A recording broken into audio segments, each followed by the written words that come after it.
எம்மை பொறுத்தவரையிலே கொள்கையின் அடிப்படையிலே அந்த முயற்சி அமைய வேண்டும். மற்ற பல விஷயங்களில் உண்மையிலே எங்களுக்கு இடையிலே இந்த 4 தரப்புகளுக்கு இடையிலே ஒரு புரிந்துணர்வு இருந்தாலும் கூட அவர்களுக்கும் அவர்கள் கொஞ்சம் கஷ்டப்பட்டார்கள் என்று அறிகிறோம். இவ்வளவு காலமும் தாங்கள் மட்டும்தான் புனிதமானவர்கள் என்று தேர்தலிலே போட்டி போட்டுக் கொண்டிருந்தவர்கள் இப்பொழுது தங்களுடைய நிலையையும் உணர்ந்தவர்களாக மற்றவர்கள் சிலரோடையும் சேர்ந்தார்கள் போல தெரியும். அந்த பயணமானது அந்த பிரதேசத்திலே மான் பாயும். எதிர்வரும் உள்ளூராட்சி சபை தேர்தலில் யாழ் மாவட்டத்தில் போட்டியிடும் அரசியல் கட்சிகள் மற்றும் சுயேட்சை குழுக்கள் இன்றைய தினம் தமது வேட்பு மனுக்களை யாழ் மாவட்ட செயலகத்தில் தாக்கல் செய்தனர். இலங்கை தமிழரசுக் கட்சி, அகில இலங்கை தமிழ் காங்கிரஸ், தமிழ் மக்கள் கூட்டணி உள்ளிட்ட சில கட்சிகளும் சுயேட்சை குழுக்களும் இன்றைய தினம் தங்களது வேட்பு மனுக்களை தாக்கல் செய்தனர்.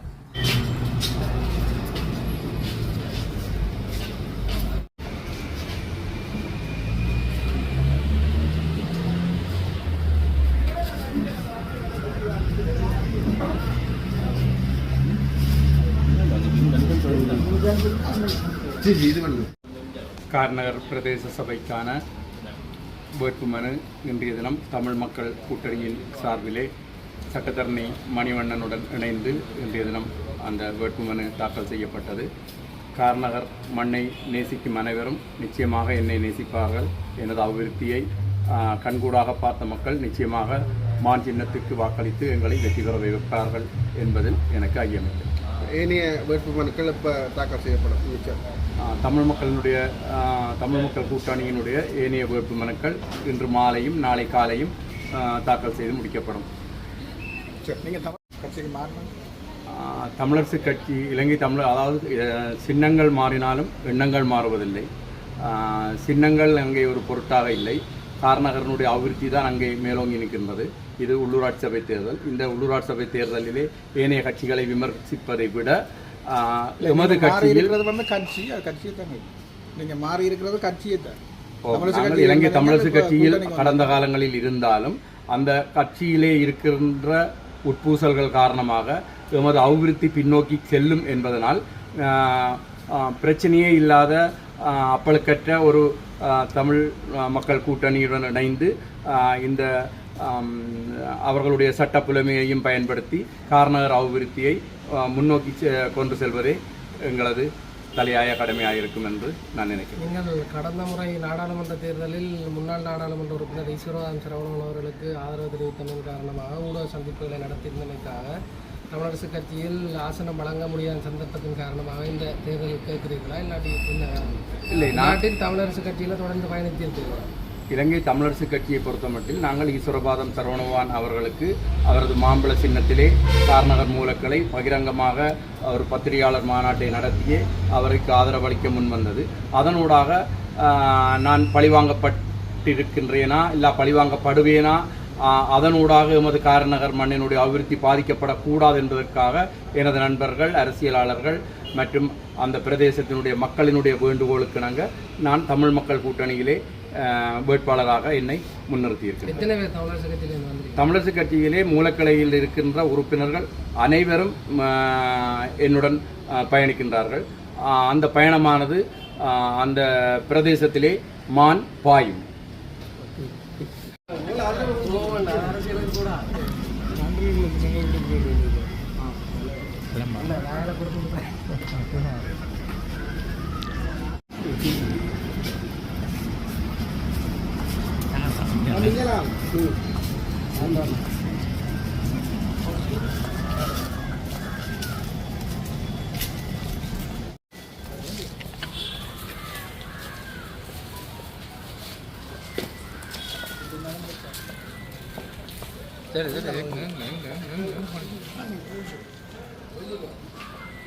என்ன பண்ணி எதுக்கு வந்துட்டு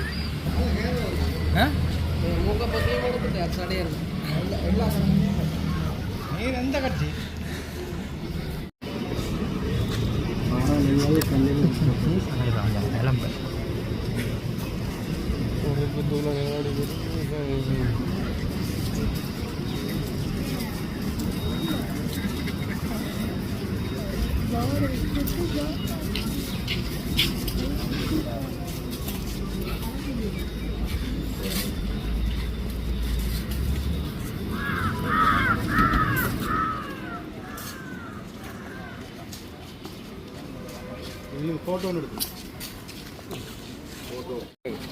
இன்றைக்கு நாங்கள் யாழ் மாவட்டத்தில் இருக்கக்கூடிய 9 உள்ளூராட்சி சபைகளுக்கு நாமினேஷன்ஸை வந்து நாங்கள் ஃபைல் பண்ணியிருக்கிறோம். மிச்சம் 8 சபைகளுக்கும் நாங்கள் நாளைக்கு சமர்ப்பிப்போம். அதே போன்று வடகிழக்கு தமிழர் தாயக நிலப்பரப்பு முழுவதற்கும் இருக்கக்கூடிய தமிழ் பிரதிநிதித்துவத்தை உறுதிப்படுத்தக்கூடிய அத்தனை சபைகளுக்கும் சைக்கிள் சின்னத்திலே தமிழ் தேசிய பேரவை என்ற பெயரிலே எங்களுடைய கூட்டு முயற்சி பட்டியல்களை வந்து தாக்கல் செய்ய முயற்சி எடுத்திருக்கின்றோம். அத்தனை சபைகளுக்கும் நாளைக்கு 12 மணிக்குள் எங்களுடைய வேட்புமனுக்களை வந்து நாங்கள் சமர்ப்பிப்போம். இந்த முயற்சி உண்மையிலே ஒரு கொள்கையின் அடிப்படையிலே எங்கள் மட்டத்திலே ஏற்பட்ட ஒரு இணக்கப்பாட்டின் காரணமாக முன்னெடுக்கப்படுகின்ற ஒரு முயற்சி. நம்மை பொறுத்தவரையிலே கடந்த பாராளுமன்ற தேர்தலுக்கு பிற்பாடு தமிழ் தேசிய அரசியலை பலப்படுத்த வேண்டிய ஒரு கட்டாய தேவை தென்படுகின்றது. அந்த வகையிலே தமிழ் தேசிய மக்கள் முன்னணி கடந்த கிட்டத்தட்ட நவம்பர் மாதத்தில் இருந்து நாங்கள் விசேஷமாக தமிழரசு கட்சியோடையும் ஜனநாயக தமிழ் தேசிய கூட்டணியோடையும் வந்து நாங்கள் பேச்சுவார்த்தைகளை ஆரம்பித்திருந்தோம். ஆனால் துரதிர்ஷ்டவசமாக அந்த பேச்சுவார்த்தைகளை தமிழ் அரசு கட்சி ஒருதலைபட்சமாக எந்த விதமான நியாயமும் இல்லாமல் அந்த பேச்சுவார்த்தைகளை கொள்கை அளவிலே ஒரு இணக்கப்பாட்டை ஏற்படுத்துகின்ற நோக்கோத்து நடைபெற்ற அந்த பேச்சுவார்த்தைகளை முறித்தது. அத்தோடு ஜனநாயக தமிழ் தேசிய கூட்டணியுடைய தலைவரோடு நாங்கள் பேச்சுவார்த்தைகளை நடத்தி கொண்டிருந்தாலும் கூட அவருடைய அந்த கூட்டும் எங்களை தவிர்ந்த வேறு தரப்புகளை, அதாவது தமிழ் தேசியத்துக்கு மாறாக செயல்பட்ட ஒரு சில தரப்புகளையும் சேர்த்து ஒரு முயற்சி ஒன்றை எடுக்க வழிகிட்டு அந்த பின்னணியில் வந்து தமிழ் தேசிய கட்சி ஜனநாயக தமிழ் தேசிய கூட்டணி ஓடு வரவு செலவு திட்டத்திலே தங்களுடைய ஆதரவை வழங்கினதாக அந்த வாக்கெடுப்பு நடைபெற்றதுக்கு பிற்பாடும் வேறு ஒரு சில காரணங்களை அது சிவாஜிலிங்க மன்னன் உங்களுக்கு வழங்கப்படுத்துவ காரணங்களுக்காக அவர்களும் அதிருப்தி அடைந்து ஒரு கொள்கை வழியிலே வந்து எங்களோடு சேர்ந்து பயணிக்கிறதுக்கு நாங்களும் விரும்பினோம். அவர்களும் அந்த இடத்துல வந்து விரும்பின பட்சத்தில் வந்து அவர்களும் இன்றைக்கு எங்களோடு இணங்கியிருக்கிறார்கள்.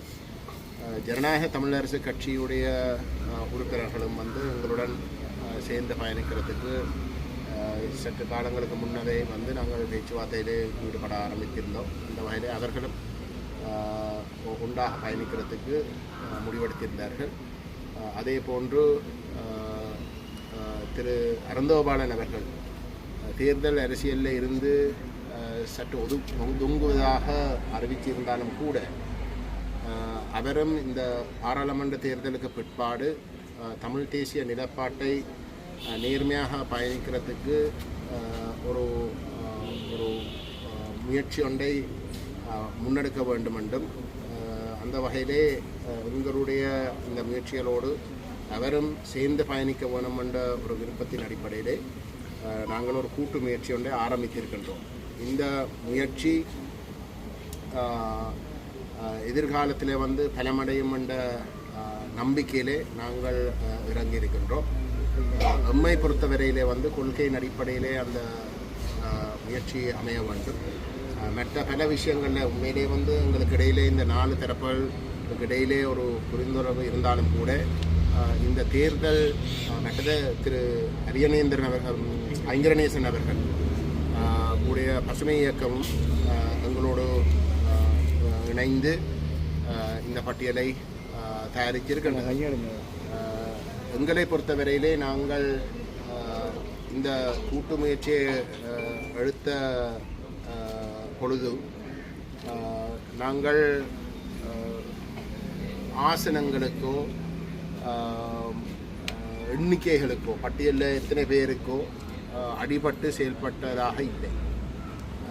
மாறாக எந்தளவுக்கு இந்த பட்டியல் மக்கள் மட்டத்திலே ஒரு நம்பிக்கையை ஏற்படுத்தலாமோ அந்த அடிப்படையிலே கொள்கையின் அடிப்படையிலே உறுதியாக இருக்கக்கூடியவர்களும் அதே போன்று ஒரு நேர்மையாக அரசியலில் வந்து பயணிக்கக்கூடியவர்களாகவும் செயற்பாட்டு ரீதியாகவும் வந்து மிக உறுதியாக கடந்த காலங்களிலே தங்களுடைய செயற்பாடுகள் ஊடாக அர்ப்பணிப்பை உறுதிப்படுத்தி இருக்கிறவர்களையும் சேர்த்துக்கொள்கின்ற நோக்கத்தோடு தான் ஒரு விட்டுக்கொடுப்பு பெரும்பான்மையோடு நாங்கள் இந்த பட்டியல்களை தயாரித்திருக்கின்றோம். இந்த பட்டியலுடைய விவரங்கள் உங்களுக்கு தெரிய வர நீங்கள் அனைவரும் அதை ஏற்றுக்கொள்வீர்கள். அந்த வகையிலே நாங்கள் கேட்டுக்கொள்ள விரும்புவது, கடந்த பாராளுமன்ற தேர்தலுக்கு பிற்பாடும் நாங்கள் ஒரு கொள்கையின் அடிப்படையிலே தமிழ் தேசிய அரசியலை காப்பாற்றி அதை பலப்படுத்துவதற்கான ஒரு முயற்சியை மேற்கொண்டும் பல்வேறு காரணங்களுக்காக, ஏற்றுக்கொள்ள முடியாத பல்வேறு காரணங்களுக்காக தமிழரசு கட்சி அந்த முயற்சியில் இருந்து விலகினது. அதே போன்று ஜனநாயக தமிழ் தேசிய கூட்டணியும் எங்களை விட்டு அவர்கள் உண்மையிலே கொள்கை அளவில் வந்து ஏற்றுக்கொள்ள முடியாத பல தரப்புகளையும் வந்து இணைத்து பயணிக்கிறதுக்கு முடிவெடுத்தார்கள். ஆகவே இந்த தரப்புகள் முழுக்க வந்து இந்த தேர்தல் அரசியலோடு மட்டும் தங்களுடைய நலங்கள், தங்களுடைய அரசியல், தங்களுடைய அமைப்புகளுடைய நலங்களை பற்றி மட்டும் சிந்திக்கிறான்றது வந்து நான் நினைக்கிறேன் கடந்த அண்மை காலமாக அவர்கள் நடந்து கொண்டதை வந்து நிரூபிக்கிறார்கள். ஆகவே எதிர்காலத்திலேயாவது அவர்கள் திருந்துவதற்கு, அவர்கள் திருந்தி ஒரு கொள்கையின் அடிப்படையிலே ஒரு நேர்மையான ஒரு பயணத்துக்கு அவர்களை நிர்பந்திக்க வைப்பதற்கு இந்த சைக்கிள் சின்னத்திலே போட்டி போடுகின்ற ஒரு கொள்கையிலே மிகவும் உறுதியாக செயல்படக்கூடிய, ஆனால் அதே நேரம் ஒரு மெட்ட விடயங்களிலே வந்து விட்டு கொடுப்புகளை செய்கிறதுக்கு தயாராக இருக்கக்கூடிய இந்த ஆசனங்கள், பதவிகள் இதுகளுக்கு முக்கியத்துவம் கொடுக்காமல் ஆனால் கொள்கையில் வந்து மிக இறுக்கமாக உறுதியாக பயணிக்கக்கூடிய மை பலப்படுத்துவது இந்த காலத்தின் கட்டாயம். இந்த வகையில் நம்முடைய மக்கள் அதை உணர்ந்து கடந்த பாராளுமன்ற தேர்தலில் செய்த தவறை தமிழ் தேசிய அரங்கிலே இருக்கக்கூடிய கட்சிகள் தவறுகள் செய்திருக்கலாம் என்றதில் மாற்றுக்கிறது கிடையாது. ஆனால் அந்த தவறுகள் அனைவரும் செய்ததாக இல்லை.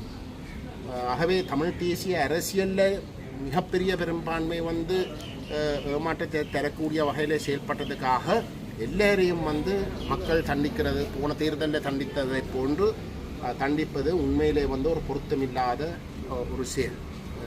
ஆகவே இந்த விடயத்திலே ஒவ்வொருத்தரையும் வந்து தனித்தனியாக பார்த்தால் தமிழ் தேசிய மக்கள் முன்னணி, தமிழ் தேசிய கட்சி, பசுமை இயக்கம், அருந்தோபாலன் போன்றவர்களுடைய செயல்பாடுகள் வேறுபட்டதாக, அதாவது நேர்மையாக உறுதியாக இந்த கொள்கையின் அடிப்படையில் இருக்கின்ற ஊழல் இல்லாத, லஞ்சம் இல்லாத, தேவையில்லாத விஷயங்களில் ஈடுபடாத தரப்புகளாக இருக்கின்ற இடத்துல வந்து இந்த அணியை பலப்படுத்துவதன் மட்டும்தான் எதிர்காலத்திலேயாவது நாங்கள் இந்த ஒரு பொது புள்ளியிலே சந்திக்க வைக்கிறதுக்குரிய அந்த முயற்சியை உடைத்து நிறுத்தின தரப்புகளுக்கும் ஒரு அழுத்தம் கொடுத்து அவர்கள் எதிர்காலத்திலேயாவது சரியான வழியில் வருவதற்கு இந்த தேர்தலை பயன்படுத்த வேண்டும் என்று நாங்கள் கேட்டுக்கொள்ள விரும்புகிறோம். எதிர்வரும் உள்ளூராட்சி மன்ற தேர்தலிலே நாங்கள் போட்டியிடுவதற்காக எங்களுடைய தமிழ் தேசிய கட்சி ஜனநாயக தமிழ் தேசிய கூட்டணியிலிருந்து வெளியேறி தமிழ் தேசிய மக்கள் முன்னணியுடன் இணைந்து ஒரு தேர்தல் கூட்டுக்காக அல்ல, எதிர்காலத்திலே இனப்பிரச்சனை தீர்வு, எல்லோரும் ஒற்றுமைப்பட வேண்டும், ஒன்றுபட்டு வேலை செய்ய வேண்டும். இந்த சபைகளிலே கூட இங்கே இருக்கக்கூடிய தேசிய மக்கள் சக்தி எல்லாவற்றையும் பிடிக்கும் என்ற ஒரு பிரமை மக்களுக்கு இருக்கிறது. அதை முறியடிக்கக்கூடிய விதத்திலே நாங்கள் எல்லோரும் கைகோத்து அதை முறியடிப்பதற்காக நாங்கள் களமிறங்கி இருக்கிறோம். அந்த அடிப்படையில் தான் தமிழ் தேசிய கட்சி வேட்பாளர்களை பல இடங்களில் எந்த விதமான இதுவும் இல்லாமல் நாங்கள் நிறுத்தியிருக்கிறோம். அது மாத்திரமல்ல, நான் பல்வெட்டுத்துறை நகர சபையிலே தலைமை வேட்பாளராகவும் களமிறங்குகின்றேன் என்றால் நிச்சயமாக பல்வெட்டுத்துறையை மாற்றாரிடம் பறிகொடுக்கக்கூடாது. அதுவும் தென்னிலங்கை கட்சிகளிடம் பறிகொடுக்கக்கூடாது. அவர்களுடைய பணபலம், படைபலம், ஆட்பலம் எல்லாவற்றிற்கும் விடு கொடுக்கக்கூடிய விதத்திலே இந்த தேர்தலை நாங்கள் சந்திப்போம். தமிழ் தேசிய கட்சி ஏன் இவ்வாறு நடந்து கொண்டது என்பதை பற்றி நாளைய தினம் அகில இலங்கை தமிழ் காங்கிரஸ் தமிழ் தேசிய மக்கள் முன்னணியுடைய அலுவலகத்திலே 12 மணிக்கு நடைபெறுகின்ற ஊடக சந்திப்பிலே எங்களுடைய தலைவர் விவரமாக ஏன் நாங்கள் ஜனநாயக தமிழ் தேசிய கூட்டணியிலிருந்து வெளியேறினோம் என்ற கருத்தை நாங்கள் மக்களுக்கு பகிரங்கப்படுத்துவோம். இது இந்த தேர்தல் முடிவடைந்துவிடும் மே முதல் வாரத்திலே. ஆனால் தொடர்ந்து எல்லோருமே ஒற்றுமைப்பட்டு இறுக்கமாக எங்கள் மீதான ஒரு சதி வேலையை அறுத்தறிந்து ஒரு போலியான ஒரு அரசியல் அமைப்பை கொண்டு வருவதை தடுத்து நிறுத்துவதற்கான போராட்டத்தை நாங்கள் தொடர்ந்து நடத்த வேண்டும். அதற்காக நான் சார்ந்த தமிழ் தேசிய கட்சியும் இவர்களுடன் சேர்ந்த அந்த கூட்டம் இன்னும் பலப்படக்கூடிய விதத்திலே பலப்படுத்தி நாங்கள் முன்னோக்கி செல்வோம் என்று இந்த இடத்திலே கூறிக்கொண்டிருக்கிறேன். நன்றி. மாநகர சபையினுடைய மேயர் வேட்பாளராக யாருக்கு சொல்வதற்கு உங்களுக்கு அடுத்ததாக வந்து பேசுவேன். திரு உத்தியோகபூர்வமாக வந்து அந்த ப்ரெஸ் கான்ஃபரன்ஸில் வந்து எல்லா எங்களோட கூப்பிட்ட பங்காளி தலைவர்களும் வந்து பங்கெடுக்கக்கூடிய ஒரு நிலைமை இருக்கின்ற ஒரு நிலையை நாங்கள் அந்த விமானம் தமிழ் தேசிய மக்கள் முன்னணியின் சார்பிலே திரு தீபன் திலீசன் போட்டிக்கு நிறுத்தப்பட்டிருக்கார்.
இலங்கை தமிழரசு கட்சி இன்றைக்கு 5 சபைகளுக்கான எங்களுடைய வேட்புமனுக்களை தாக்கல் செய்திருக்கிறோம். மிகுதி 12 வேட்புமனுக்களும் நாளை காலையிலே நாங்கள் கொண்டு வந்து சமர்ப்பிப்போம். மிகுந்த போட்டியின் மத்தியிலே நாங்கள் வேட்பாளர்களை தெரிவு செய்ய வேண்டியதாக இருந்தது. அதனால் சற்று நேரம் பிந்தித்தான் இவை எல்லாவற்றையும் உறுதி செய்து கொண்டிருக்கிறோம். இறுதி சபைகளையும் நாளை காலைக்குள்ளே நாங்கள் இறுதி செய்து வேட்பாளர் பட்டியலை கொண்டு வந்து சமர்ப்பிப்போம். இன்றைக்கு சமர்ப்பிக்கப்பட்ட சபைகள் என்ன? இன்றைக்கு சமர்ப்பிக்கப்பட்டது நெடுந்தீவு, நல்லூர், வெளிகாமம் மேற்கு, வெளிகாமம் தெற்கு, வெளிகாமம் தென்மேற்கு. மாநகர சபையின் முதல்வர் வேட்பாளர் அறிவிக்கப்பட்டு தேர்தலை சந்திக்கப் போகிறீர்களா இல்லை அதை அறிவிக்காமல்? கட்சியினுடைய தீர்மானத்தின்படி ஒரு சபைக்குமான முதல்வரோ தவிசாளரோ முன்னரே அறிவிக்கப்பட போவதில்லை. தேர்தலுக்கு பிறகுதான் அது சம்பந்தமாக கட்சி தான் முடிவெடுக்கும். தனித்து ஆட்சி அமைக்க முடியுமா பல சபைகளில்? அப்படி இல்லை என்று சொன்னால் தேர்தலுக்கு பிறகு கூட்டு சேர்வதற்கு தயார் என்று அறிவித்திருந்தீர்கள். எந்தெந்த கட்சிகளோடு இணைவதற்கான எதிர்பார்ப்பு இருக்கிறது? தனித்து ஆட்சி அமைப்பதற்கு நாங்கள் முயற்சி செய்கிறோம். ஆனால் எல்லாருக்கும் தெரிந்த ஒரு விடயம், இந்த தேர்தல் முறைமையிலே எந்த கட்சியாக இருந்தாலும் தனித்து ஆட்சி அமைப்பது கடினமான ஒரு விடயம். ஆனாலும் நாங்கள் முயற்சி செய்கிறோம். அப்படியாக அறுதி பெரும்பான்மை கிடைக்காத இடங்களிலே அந்தந்த சபைகளையும் அந்தந்த சபைகளிலே யார் யாருக்கு பிரதிநிதித்துவம், வேறு யாருக்கு பிரதிநிதித்துவம் கிடைத்திருக்கிறது என்பதையும் பொறுத்து தான் அந்த வேளையிலே நாங்கள் தீர்மானிக்க முடியும். முஸ்லீம் காங்கிரசினுடைய வேட்பாளர்களும் தமிழரசு கட்சியினுடைய சின்னத்தில் சில இடங்களில் கேட்கப் போவதாக சில முஸ்லீம் காங்கிரஸ் தலைவர் அண்மையில் தெரிவித்திருந்தால் அவ்வாறு எதுவும் நடைபெறுகிறது? ஆம், நாங்கள் சம்மாந்துறை பிரதேச சபையிலே ஒரு இடத்திலே ஒரு வட்டாரத்துக்கு 3 வேட்பாளர்கள் நிறுத்த வேண்டியதாக இருக்கிறது. அதிலே அந்த வட்டாரத்தை வெல்லுகிற கட்சிக்கே 3 உறுப்பினர்களும் செல்வார்கள். ஆகையினாலே அங்கே எங்களுடைய 2 வேட்பாளர்களோடு அவர்கள் பிரேரித்த இன்னொரு வேட்பாளரையும் எங்களுடைய கட்சி உறுப்பினராக அங்கே போட்டியிட்டார். நாடாளுமன்ற தேர்தலில் தமிழரசு கட்சி காடுமடெல்லாம் தெரிந்து பெண் பிரதிநிதிகளை தெரிவு செய்கின்ற என்ற அந்த கருத்து பேசுபொருளானது இப்பொழுது அதிகமான பெண் பிரதிநிதிகள் வேண்டும் என்ற அடிப்படையில் போதுமான பெண் உறுப்பினர்கள் வேட்பாளர்கள் கிடைக்கும். இந்த முறை காடுமடெல்லாம் தேட வேண்டிய அவசியம் ஏற்படையில் ஏற்கனவே நாங்கள் 2023ஆம் ஆண்டு இறுதியிலே பிரதேச சபைகளுக்கான தேர்தலுக்கு பெண் வேட்பாளர்கள் நியமித்திருந்த காரணத்தினாலே எங்களுடைய கட்சியுடைய தீர்மானத்தின்படி அப்பொழுதே வேட்புமனு தாக்கல் செய்த வேட்பாளர்களுக்கு நாங்கள் ஒரு முன்னுரிமை கொடுத்திருந்தோம். அந்த வகையிலே அப்படியாக பெண் வேட்பாளர்கள் தேடி தெரிய வேண்டிய தேவை ஏற்படவில்லை. எந்தெந்த மாவட்டங்களில் தமிழரசு கட்சி வேட்புமனு தாக்கல் செய்து? வடக்கு கிழக்கிலே இருக்கிற 8 மாவட்டங்களிலேயும் நாங்கள் செய்திருக்கு. இதுவரைக்கும் செய்திருக்கிறது. கிளிநொச்சியிலே தாக்கல் செய்திருக்கிறோம். இன்று இங்கே ஒரு சில சபைகளுக்கு தாக்கல் செய்திருக்கிறோம். இன்று முல்லைத்தீவிலே தாக்கல் செய்திருப்பார்கள். முல்லைத்தீவை சேர்ந்த சபைகளுக்கு முல்லைத்தீவு மாவட்டத்திலே செய்திருப்பார்கள் என்று நான் நம்புகிறேன். மற்ற மாவட்டங்களை குறித்து இன்னமும் தகவல் வரவில்லை. சிலர் இன்றைக்கு மத்தியானம் செய்திருப்பார்கள், இல்லைன்றால் நாளை காலையிலே செய்வார்கள். அகில இலங்கை தமிழ் காங்கிரஸ் ஒரு பாரிய கூட்டணி ஒன்றை இம்முறை தேர்தலில் அமைச்சு போட்டியிடுது. இதை பற்றி நீங்கள் எப்படி? பாரிய கூட்டணி என்ன இந்த பேர் நீட்டாக இருக்குதா இல்லாட்டி எப்படி எதை வச்சு பாரிய? இவ்வளோ காலமும் தனித்து போட்டியிட்டவர்கள் ஒரு கூட்டணி வேறு கட்சிகளுக்கு இடமளித்து வேட்பாளர்களுக்கும் அவர்கள் கொஞ்சம் கஷ்டப்பட்டார்கள் என்று அறிகிறோம்.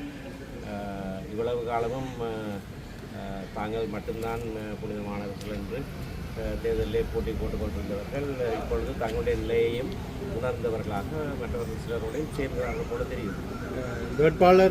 வேட்புமனு தாக்கலுக்கு பிறகு கருத்து தெரிவித்திருக்கின்ற கஜேந்திரகுமார் பொன்னம்பலம் தாங்கள் தமிழ் தேசியத்தை நிலைநிறுத்துவதற்காக எடுத்த கூட்டு முயற்சியை தமிழரசு கட்சி மனச்சாட்சி இல்லாமல் தமிழ் தேசியத்துக்கு விரோதமாக உடைத்திருக்கிறது என்ற கருத்தை முன்வைத்திருக்கிறார். அது பற்றி உங்களுடைய பதில்? அது பொய்யான கருத்து. இந்த கூட்டு வந்து அதுக்கு சொல்றதுக்கு இந்த கூட்டு தமிழரசு கட்சியின் வெற்றியில் தாக்கம் செலுத்துமா? எந்தவித தாக்கத்தையும் செலுத்தாது. இப்படியாகத்தான் பாராளுமன்ற தேர்தலையும் 9 கட்சி கூட்டு 10 கட்சி கூட்டம் எல்லாம் பல சேர்ந்து கூட்டாக போட்டியிட்டார்கள். தப்பித்தவரை ஒரு பாராளுமன்ற உறுப்பினர் கிடைச்சிருக்காங்க.